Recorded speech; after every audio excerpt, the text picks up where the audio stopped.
اس وقت ہمیں ڈر نہیں ہوگا. آج آپ نے خوف کے بت توڑ دیے نا. بڑی لمبی چوڑی پنجاب پولیس کھڑی تھی, اسی پنجاب پولیس کے ہاتھوں ہم نے لاٹھیاں بھی کھائی ہیں, 46-47 سے زیادہ لاٹھیاں کھائی ہیں, کان کے پردے پھاڑے ہیں, گولے کھائے ہیں, ربر بلٹس کھائی ہیں, ٹیئر گیس شیلنگ کھائی ہے.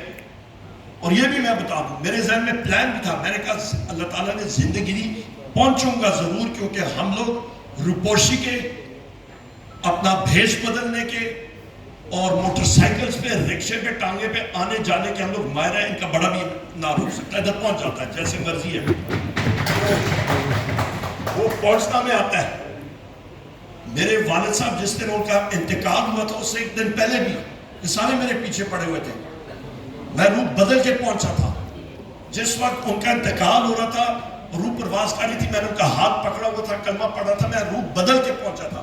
پر پہنچا تھا یہ کون ہے ہمیں روکنے کے لیے؟ آپ کے لیے جان بھی جاتی, پہنچتا ضرور انشاءاللہ تعالیٰ ادھر. کیوں؟ کیونکہ آپ ساتھیوں نے عزت دیا. عزت سے آگے بڑی چیز نہیں ہے. اور میں اپنی بات شارٹ کرتا ہوں.